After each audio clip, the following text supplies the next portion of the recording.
Imagine ceci, vous êtes à une réunion lorsqu'une personne s'approche de vous et en quelques minutes de conversation, vous vous surprenez à penser « Impossible que cette personne ait 57 ans. Sa peau a un éclat qu'aucune crème ne pourrait créer.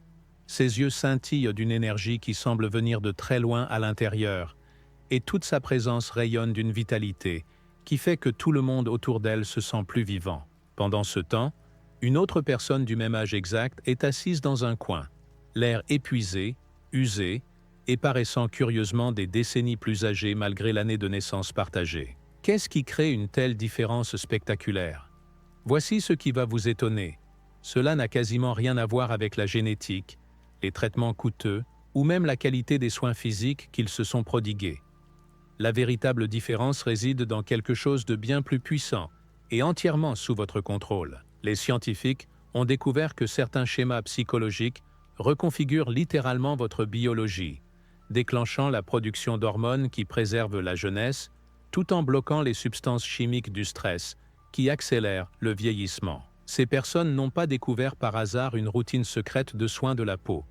Elles ont libéré 7 traits psychologiques cachés, qui créent une fontaine de jouvence intérieure, protégeant non seulement leur apparence, mais toute leur force vitale contre les ravages du temps. Ce que je vais partager avec vous ce soir va changer fondamentalement votre façon de penser le vieillissement. Il ne s'agit pas de théories agréables ni de vœux pieux. Ce sont des réalités biologiques mesurables que vous pouvez commencer à appliquer immédiatement. À la fin de cette vidéo, vous comprendrez exactement pourquoi certaines personnes semblent arrêter de vieillir tandis que d'autres accélèrent. Et surtout, vous saurez précisément quoi faire. Le premier secret réside dans l'atmosphère invisible qui vous entoure chaque jour. Votre environnement social agit comme un système climatique pour vos cellules. Tout comme les plantes se fanent dans un sol toxique ou prospèrent dans une terre riche, votre corps réagit au climat émotionnel créé par les personnes autour de vous. Ce n'est pas une métaphore. C'est une réalité biologique mesurable. Considérez 2 femmes de 55 ans confrontées au même stress de la vie. La première passe ses journées entourée de collègues qui se plaignent sans cesse, d'amis qui lui pompent son énergie avec des problèmes sans fin qu'il refuse de résoudre, et de membres de la famille qui semblent critiquer tout ce qu'elle fait. Son niveau de cortisol reste chroniquement élevé. Son système immunitaire demeure en alerte maximale et ses muscles faciaux retiennent une tension qui creuse peu à peu des rides permanentes autour de sa bouche et de ses yeux. Elle vieillit non parce que le temps passe, mais parce qu'elle absorbe la négativité qui l'entoure comme un smog. La seconde femme sélectionne consciemment son cercle social. Elle se rapproche de ceux qui rient facilement, qui abordent les problèmes avec curiosité plutôt qu'en se plaignant, qui élèvent son humeur simplement par leur présence. Lorsqu'elle rencontre une négativité inévitable, elle a développé l'habileté de la dévier plutôt que de l'absorber. Son niveau de cortisol reste équilibré. Son système immunitaire fonctionne de façon optimale et ses expressions faciales adoptent spontanément l'ouverture plutôt que la tension.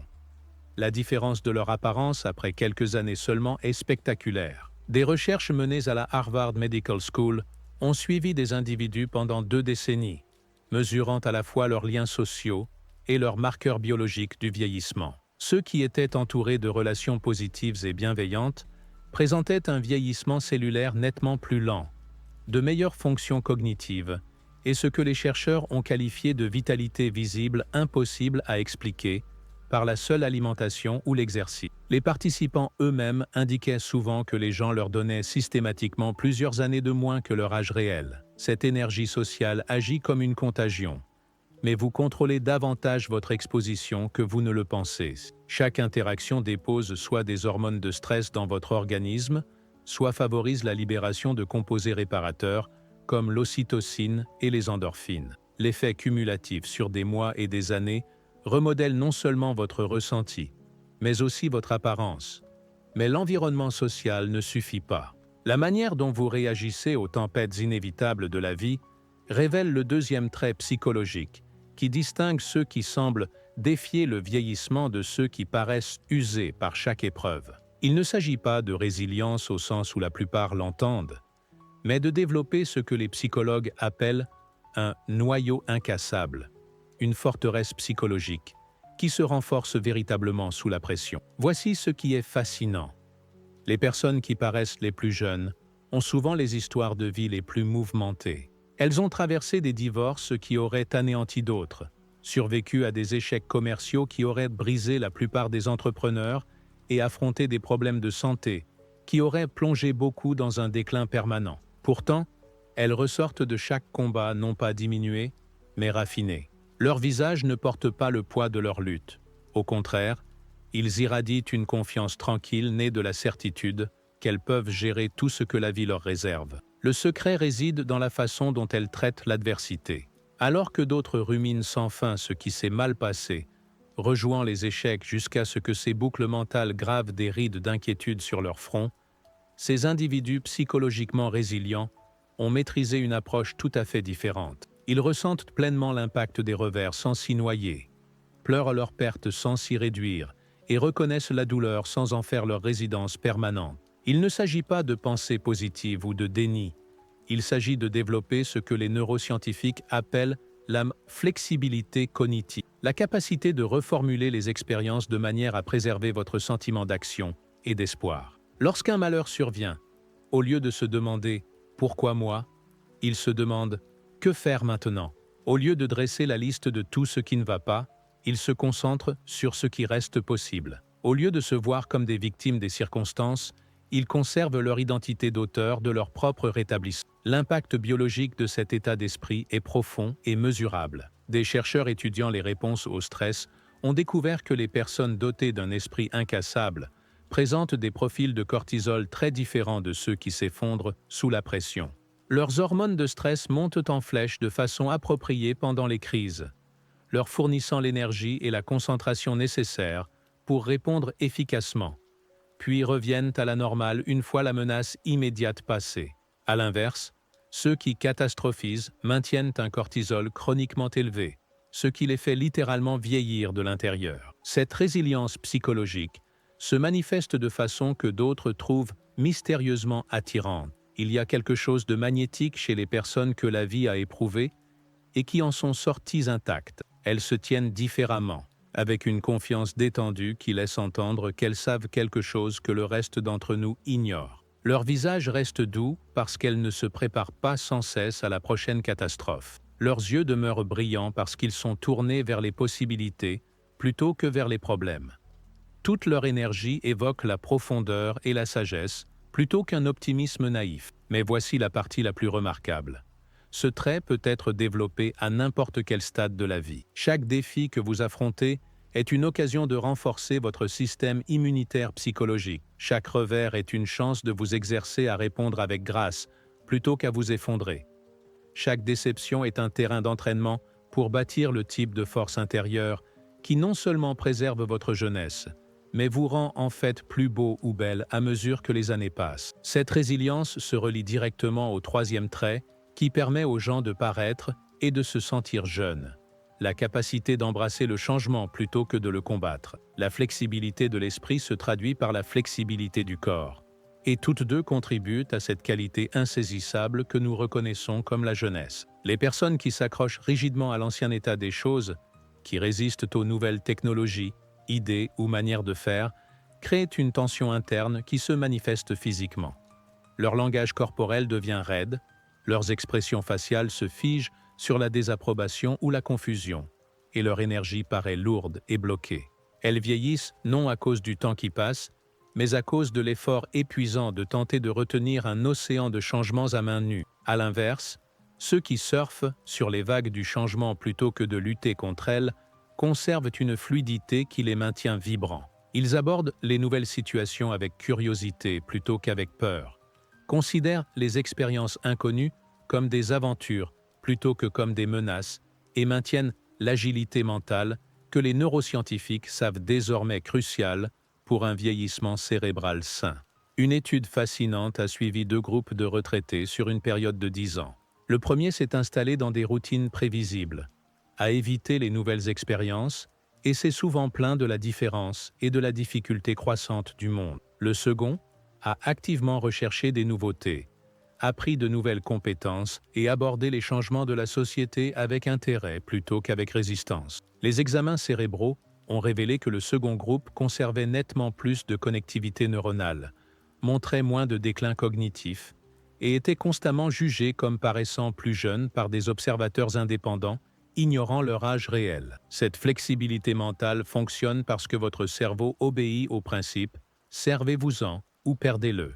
Lorsque vous vous mettez au défi avec de nouvelles expériences, vous créez de nouveaux circuits neuronaux qui gardent votre esprit vif et votre perspective fraîche. Cette vitalité cognitive se traduit par une énergie physique, des yeux plus brillants, des expressions plus animées, et ce que les chercheurs appellent un éclat cognitif juvénile. Si vous trouvez utile de comprendre comment votre psychologie influence directement votre processus de vieillissement et que vous souhaitez continuer à découvrir ces secrets étayés par la science que la plupart ignorent, prenez un instant pour aimer cette vidéo et vous abonner à la chaîne. 4 traits puissants restent à venir, capables de transformer complètement votre manière de vieillir, et je veux m'assurer que vous ne manquerez aucun d'eux. Votre futur vous remerciera de l'investissement que vous faites maintenant dans ce savoir. Mais la flexibilité et la résilience ne comptent pas sans le carburant qui les alimente. Le 4e trait psychologique qui préserve la jeunesse est la curiosité sans limite, cette merveille enfantine qui pousse certaines personnes à continuer de poser des questions et d'explorer les possibilités bien après que d'autres aient pris leur retraite mentale. La curiosité agit comme un exercice cardiovasculaire pour votre cerveau. Tout comme l'activité physique maintient votre cœur fort et votre circulation saine, la curiosité intellectuelle entretient la circulation mentale qui empêche la stagnation cognitive. Lorsque vous cessez de demander pourquoi, de vous demander comment ou d'imaginer « et si ?», votre esprit commence à s'atrophier de manière qui devient rapidement visible dans votre présence physique. Observez les personnes qui ont conservé leur curiosité dans les dernières décennies de leur vie. Leurs yeux restent lumineux et attentifs. Leurs conversations scintillent d'un intérêt authentique et elles possèdent une qualité animée qui attire les autres vers elles. Elles n'ont pas cessé de grandir, d'apprendre ou de découvrir, donc elles n'ont pas amorcé le processus subtil de mort qui commence lorsque nous nous persuadons que nous savons déjà tout ce dont nous avons besoin. Des neuroscientifiques étudiant la plasticité cérébrale ont découvert que les individus curieux maintiennent des niveaux plus élevés de dopamine, le neurotransmetteur associé à la motivation et à la récompense. Ce n'est pas qu'une sensation agréable. La dopamine joue un rôle crucial dans la réparation cellulaire, la fonction immunitaire et la production de facteurs de croissance qui gardent les tissus sains et résilients. Lorsque vous abordez la vie avec une véritable curiosité, vous baignez littéralement vos cellules dans des substances chimiques qui préservent la jeunesse. Les personnes les plus curieuses partagent certaines caractéristiques qui les distinguent de celles qui ont pris leur retraite mentale. Elles lisent voracement dans de multiples domaines, posent des questions qui dépassent la compréhension superficielle et conservent ce que les psychologues appellent l'esprit du débutant, même dans les domaines où elles sont expertes. Elles voyagent non seulement pour voir de nouveaux lieux, mais pour rencontrer de nouvelles façons de penser. Elles interagissent avec des personnes dont les perspectives remettent en cause leurs présuppositions. Elles considèrent chaque jour comme une occasion d'apprendre quelque chose qui pourrait faire évoluer leur compréhension du monde. Cette vitalité intellectuelle crée une boucle de rétroaction avec la santé physique. Les personnes curieuses dorment mieux parce que leur esprit traite activement de nouvelles informations, plutôt que de ruminer d'anciens problèmes. Elles entretiennent de meilleures relations sociales parce que leur intérêt sincère pour autrui fait d'elles des compagnons magnétiques. Elles connaissent moins de dépression et d'anxiété parce que leur attention est tournée vers la découverte plutôt que vers l'inquiétude intérieure. Pourtant, la curiosité seule ne peut maintenir la jeunesse si elle reste enfermée en vous. Le 5e trait qui préserve la vitalité est le courage d'exprimer vos émotions ouvertement et authentiquement, plutôt que de les réprimer au nom de l'acceptabilité sociale ou du contrôle personnel. La suppression émotionnelle agit comme un poison dans votre système, créant une pression interne chronique qui finit par se manifester en symptômes physiques. Lorsque vous ravalez constamment votre colère, cachez votre tristesse ou minimisez votre joie, vous ne faites pas que gérer vos émotions. Vous entraînez votre corps à vivre dans un état de tension constante. Vos muscles faciaux apprennent à maintenir des expressions rigides.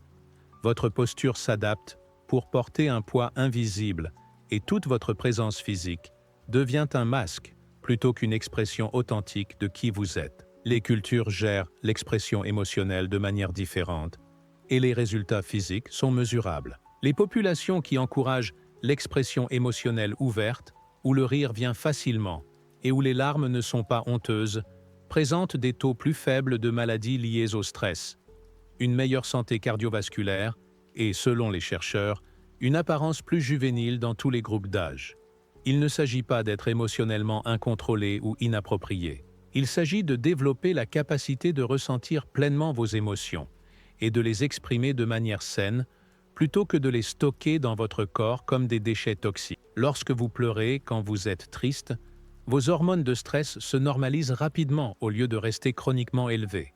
Lorsque vous riez parce que quelque chose vous réjouit, vous inondez votre système d'endorphines et stimulez votre fonction immunitaire. Lorsque vous exprimez la colère de façon appropriée au lieu de l'avaler, vous l'empêchez de devenir un ressentiment qui durcit vos traits et alourdit votre esprit.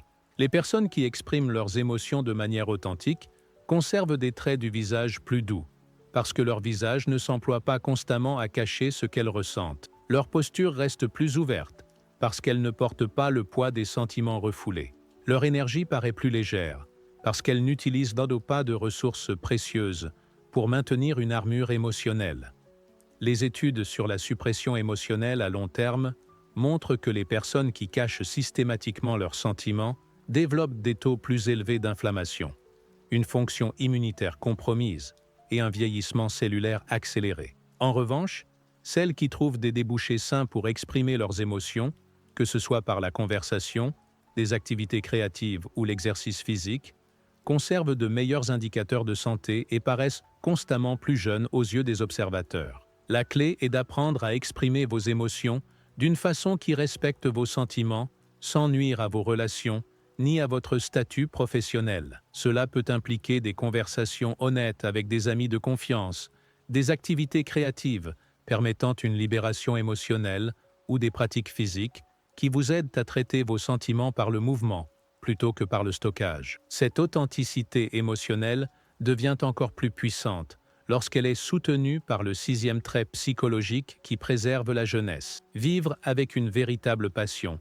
et un but qui vous enthousiasme à l'idée d'accueillir chaque nouveau jour. Le but agit comme un carburant à indice d'octane élevé pour l'ensemble de votre organisme. Lorsque vous avez des raisons convaincantes de vous lever, des objectifs significatifs qui vous dynamisent et la sensation que votre vie apporte quelque chose de précieux au monde, votre corps répond en produisant le cocktail biochimique associé à la vitalité et à la santé. Les personnes qui se lèvent simplement pour survivre à une journée de plus, qui voient le lundi comme un fardeau plutôt qu'une opportunité, qui ont l'impression de tuer le temps jusqu'à la retraite ou la mort, créent des conditions internes qui accélèrent le vieillissement. Leur niveau de dopamine reste bas, leurs hormones de stress demeurent élevées en raison de l'anxiété existentielle du manque de sens, et toute leur physiologie reflète la dépression de vivre sans direction.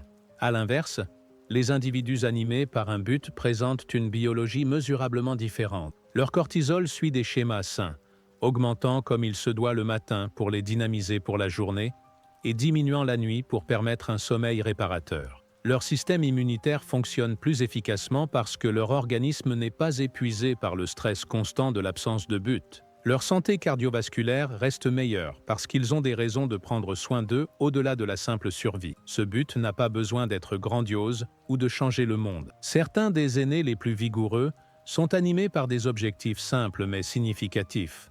Maîtriser un art, encadrer les plus jeunes, contribuer à leur communauté ou cultiver des relations qui comptent pour eux. L'échelle importe peu. La passion est tout.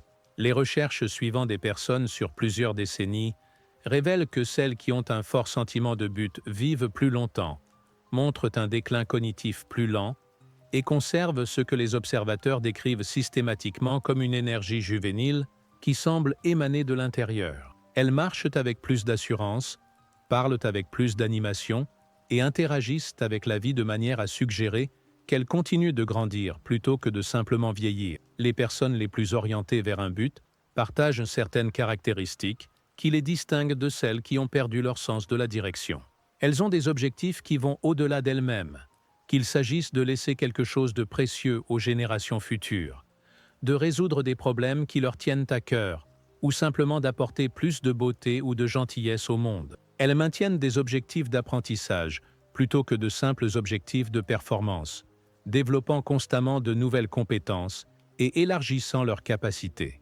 Elles trouvent un sens dans les activités quotidiennes en les reliant à des objectifs plus vastes. Ce sentiment de but crée une énergie visible pour les autres et mesurable dans les analyses sanguines. Les individus guidés par un but présentent des niveaux plus élevés de facteurs de croissance, de meilleurs marqueurs immunitaires et des profils hormonaux qui favorisent la réparation et la régénération cellulaire plutôt que la simple maintenance et survie. Mais même le sentiment de but le plus fort peut être miné par le poids d'expériences passées non résolues. Le septième et dernier trait psychologique qui préserve la jeunesse est la sagesse de laisser aller les vieilles rancœurs, les regrets et les ressentiments, qui ne servent qu'à drainer votre énergie et accélérer votre vieillissement. Porter des bagages émotionnels non résolus revient à randonner avec un sac à dos rempli de pierres. Chaque pas demande plus d'efforts, chaque montée devient plus ardue, et le voyage qui devrait être énergisant devient épuisant. Les personnes qui s'accrochent aux anciennes blessures, qui rejouent sans cesse les échecs passés, qui restent en colère contre des choses qu'elles ne peuvent pas changer, utilisent une énergie vitale précieuse pour entretenir ces fardeaux émotionnels au lieu d'investir cette énergie dans la croissance et le renouveau. Les effets physiques des bagages émotionnels sont mesurables et spectaculaires. Le ressentiment chronique augmente les hormones de stress, supprime la fonction immunitaire et crée une inflammation qui accélère le vieillissement au niveau cellulaire. Les personnes portant de lourdes charges émotionnelles le montrent par leur posture, leurs expressions faciales et leur énergie globale. Elles se déplacent dans le monde comme si elles portaient un poids invisible, parce que c'est le cas. Le pardon ne consiste pas à excuser un comportement nocif ou à oublier des expériences douloureuses. Il s'agit de refuser que les blessures du passé continuent de nuire à votre présent et à votre avenir. Lorsque vous libérez le ressentiment, vous ne rendez pas service à la personne qui vous a blessé. Vous vous libérez de l'effort épuisant de porter son énergie toxique dans votre propre corps. Les études sur le pardon et la santé montrent des résultats remarquables. Les personnes qui apprennent à se libérer des rancunes constatent une diminution mesurable des hormones de stress, une amélioration de la fonction immunitaire et ce que les chercheurs décrivent comme un allègement visible de leur présence physique. Elles se tiennent plus droites, leurs visages s'adoucissent et elles semblent redécouvrir une énergie qu'elles avaient oublié posséder. Cette libération ne se produit pas du jour au lendemain, ni par la seule volonté.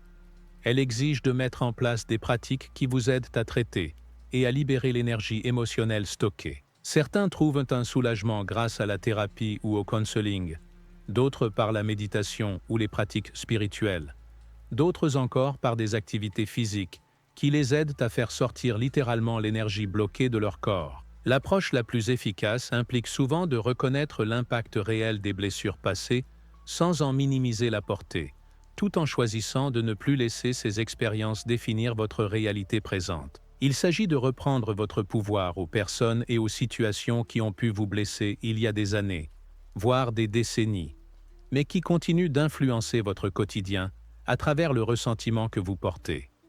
Lorsque vous maîtrisez ce dernier trait, les effets se cumulent avec tous les autres. Votre énergie sociale devient plus positive parce que vous ne rayonnez plus la lourdeur des problèmes non résolus. Votre résilience se renforce parce que vous n'épuisez plus vos ressources à entretenir de vieilles blessures. Votre flexibilité augmente parce que vous n'êtes plus rigide de défensive. Votre curiosité s'élargit parce que vous ne filtrez plus les nouvelles expériences à travers vos anciennes blessures. Votre expression émotionnelle devient plus authentique parce que vous ne réprimez plus vos sentiments pour éviter de raviver des souvenirs douloureux. Votre sens du but se clarifie parce que vous ne vivez plus en réaction aux expériences passées. Ces 7 traits psychologiques agissent ensemble pour créer ce que nous reconnaissons comme la jeunesse. Cette qualité qui transcende l'âge chronologique et rayonne chez les personnes qui ont appris à vivre pleinement le présent, tout en avançant continuellement vers leur potentiel. Elles comprennent que le vieillissement est inévitable, mais que la vitesse et la qualité de ce vieillissement sont largement influencées par le contenu de leur esprit et les choix qu'elles font sur la manière d'entrer en relation avec la vie. La boucle de rétroaction entre la psychologie et la biologie signifie que des changements positifs dans un domaine influencent rapidement les autres. Lorsque vous commencez à cultiver ne serait-ce qu'un de ces traits, vous créez un élan qui rend les autres plus faciles à développer. Votre corps répond à vos changements mentaux en produisant différentes hormones. Votre apparence commence à refléter vos transformations internes et les gens réagissent à vous autrement, ce qui renforce vos schémas psychologiques positifs. Il ne s'agit pas de nier la réalité du vieillissement, ni de prétendre que la pensée positive peut arrêter le temps. Il s'agit de comprendre qu'au sein du processus inévitable de grandir en âge, vous avez une influence immense sur la façon dont ce processus se déroule. Vous pouvez vieillir avec vitalité ou avec épuisement, avec curiosité ou avec résignation, avec un but ou dans le vide. Le choix, instant après instant, jour après jour, vous appartient. Les personnes qui semblent défier le vieillissement n'ont pas découvert une fontaine de jouvence secrète, ni gagné à la loterie génétique. Elles ont simplement appris à penser, à ressentir et à vivre de manière à soutenir leur biologie plutôt qu'à aller contre elle. Elles ont compris que la jeunesse dépend moins du nombre d'années vécues que de la vivacité avec laquelle vous habitez les années qui vous sont données. Votre âge chronologique continuera d'avancer quoi que vous fassiez, mais votre âge biologique, votre âge psychologique et votre âge spirituel demeurent remarquablement malléables. En cultivant ces 7 traits, vous n'améliorez pas seulement votre reflet dans le miroir. Vous transformez l'ensemble de votre expérience d'être vivant, créant les conditions pour devenir plus intéressant, plus capable et plus vibrant à chaque année qui passe. La plus belle partie de ce processus est qu'il n'est jamais trop tard pour commencer. Que vous ayez 30 ou 70 ans, ces schémas psychologiques peuvent être développés et renforcés. Vos cellules se régénèrent constamment. Votre cerveau reste capable de former de nouveaux circuits neuronaux, et votre esprit peut être renouvelé à tout âge. La question n'est pas de savoir si vous êtes trop vieux pour changer, mais si vous êtes prêt à commencer à vivre d'une manière qui honore le potentiel magnifique qui existe en vous, quel que soit le nombre d'anniversaires que vous avez célébrés. C'est le véritable secret de la vitalité intemporelle. Non pas l'absence d'années, mais la présence d'une force vitale qui refuse d'être diminuée par le temps. Lorsque vous incarnez ces 7 traits, vous ne paraissez pas seulement plus jeune, vous devenez plus pleinement vous-même, et cette vitalité authentique est ce que les gens reconnaissent comme la véritable jeunesse, celle qu'aucun cosmétique ni aucune intervention ne peut reproduire parce qu'elle rayonne du plus profond de qui vous êtes.